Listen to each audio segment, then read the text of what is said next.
నా పేరు ఇమ్దాదుల్లా. నా ప్రశ్న ఏమిటంటే, ఇందాక మీరు స్పీచ్ ఇచ్చేటప్పుడు ఇస్లాంలో ఎడ్యుకేషన్కి ఇంత వాల్యూ ఉందని చెప్పారు. దివ్య ఖురాన్లో మొదటిగా ఇఖ్రా అని వచ్చిందని చెప్పారు. కానీ నేటి జుమ్మా ఖుత్బాలో కానీ యా మౌలానా కూడా ఇప్పుడు ఇంతవరకు ఎడ్యుకేషన్ గురించి ఇస్లాంలో ఇంత వాల్యూ ఉందని ఎప్పుడు ఎవరికి చెప్పలేదు. ఎందుకు దీన్ని ఇంత దాచిపెడుతున్నానని నా ప్రశ్న. చూడండి, వాస్తవంగా చెప్పాలంటే మన ఉమ్మతులో ఉన్నటువంటి ఉలమాలు ఎవరైతే ఉన్నారో వీరు ప్రవక్తల యొక్క వారసులు అని చెప్పారు ప్రవక్త ముహమ్మద్ సల్లల్లాహు అలైహి వసల్లం. నిజంగా ఉలమాలు ఉన్నారు కాబట్టి మనం ఈరోజు ధార్మికంగా కొత్త కొత్త విషయాలు తెలుసుకుంటున్నాం. జుమా రోజు వారు మోటివేట్ చేసే ప్రయత్నం చేస్తున్నారు. అయితే ఉలమాలలో ఈరోజు ఎన్నైతే మసీదులు కడుతున్నారో, ఎన్నైతే మదర్సాలు కడుతున్నారో, అలాగే జనరల్ ఎడ్యుకేషన్పై, మోడర్న్ ఎడ్యుకేషన్పై, అస్రీ తాలీంపై వారి యొక్క ఫోకస్ లేకపోవడం చాలా విచారకరమైన విషయం. మన భారతదేశంలో దాదాపుగా 3 లక్షల కంటే ఎక్కువ మసీదులు ఉన్నాయి. చాలా గొప్ప విషయం. మసీదుల్లో ఇబాదత్ మనం చేసుకున్నాం, చాలా గొప్ప విషయం. ఎవరైతే మసీదు కడతారో జన్నతులో అల్లాహ్ సుబ్హానహు వ తఆలా ఒక ఇల్లు కడతాడు, అందులో ఎలాంటి సందేహం లేదు.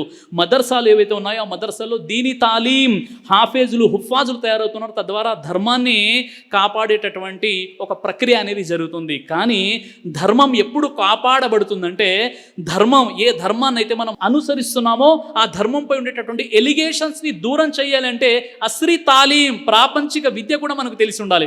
ఉదాహరణకి హిజాబ్ ఉంది, కర్ణాటక బ్యాన్ చేసినప్పుడు అసలు హిజాబ్ అంటే ఏంటి, ఇది మానిటరీయా, ఫరజా, సున్నత, వాజిబా అన్నప్పుడు నిజంగా దాన్ని ఎక్స్ప్లెనేషన్ చెయ్యాలి ఒక జడ్జి ముందు అంటే అలాంటి చదువుకున్నటువంటి అడ్వకేట్స్ మన ముస్లిం సమాజంలో ఉండాలి.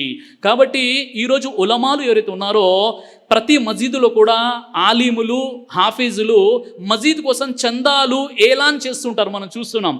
జుమ్మా రోజు ఫలానా యూపీ నుండి వచ్చాడు, బీహార్ నుండి వచ్చారు, ఆంధ్ర నుండి వచ్చారు, హైదరాబాద్ నుండి వచ్చారు, మా యొక్క ఏరియాలో మేము ఒక స్థలం తీసుకున్నాం, మసీదు కడుతున్నాం, మీరు విరాళాలు ఇవ్వండి అని ఆలీముల ద్వారా మనం విన్నాం.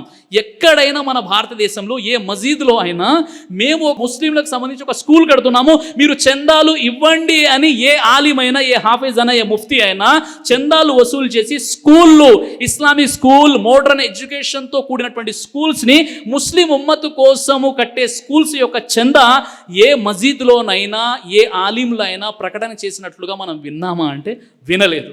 మన హోమ్లో మసీదులు ఇంకా వస్తున్నాయి. ఆ మసీదులను ఎలా ఆబాద్ చేయాలి, ఆ మసీదులో ఇంకా నమాజు ఒకవేళ 100 మంది ముసలిలు చదివేటటువంటి స్థలం ఉంటే 500 మంది పట్టే అంత పెద్ద మసీదులు కట్టుకుంటున్నామే తప్ప ఎడ్యుకేషన్పై మనం ఫోకస్ చేయట్లేదు. నిజంగా చెప్పాలంటే ఈరోజు మార్పు వస్తుంది. అందరూ ఉలమాలు, అందరూ ఆలింలు అలా చేస్తున్నారని మనం చెప్పలేము. కొంతమంది ఇప్పుడు ఈరోజు మేము ఇక్కడ నిలబడి మాట్లాడుతున్నామంటే మేము కూడా ఆలింలో నుండి విన్నటువంటి భయాన్ని మీ ముందు నేను మాట్లాడుతున్నాను. కాబట్టి అందరూ ఆలీములు అని మనం చెప్పకూడదు. కొంతమంది ఆలీములు అంటే అధిక శాతం ఆలింలో ఈ మోడర్న్ ఎడ్యుకేషన్ దీని తాలింపై ఫోకస్ చేయట్లేదు. కానీ కొంతమంది ఉన్నారు, చాలా అద్భుతంగా వాళ్ళు ఫోకస్ చేస్తున్నారు. కాబట్టి అల్లాహ్ సుబ్హానహు వ తఆలా మనందరికీ కూడా హిదాయత్ ప్రసాదించుగాక. ఆమీన్ యా రబ్బల్ ఆలమీన్. దైవ ప్రవక్త ముహమ్మద్ సల్లల్లాహు అలైహి వసల్లం వారు తెలియజేశారు, కడుపుకు సంబంధించినటువంటి అన్ని రకాల వ్యాధులకు అద్భుతమైనటువంటి ఔషధం తల్బీనా. ఇది దైవ ప్రవక్త వారి సున్నత్. మంచి ఆహారం, ఇమ్యూనిటీ బూస్టర్, ఇందులో షిఫా ఉంది. ఇది మంచి ఔషధంగా కూడా పనిచేస్తుంది. కాబట్టి పిల్లలు అయినా పెద్దలు అయినా ఎవరైనా దీనిని ఉపయోగించవచ్చు. అలాగే ఖురాన్లో దైవం తెలియజేశాడు, తేనెలో మీకు స్వస్థత ఉంది అని. కాబట్టి ఇక్కడ కనిపిస్తున్నటువంటి ఈ నెంబర్స్కి కాల్ చేసి మీరు ఇప్పుడే ఈ ప్రోడక్ట్ని ఆర్డర్ చేసుకోవచ్చు. కొరియర్ ఫెసిలిటీ కూడా ఉంది.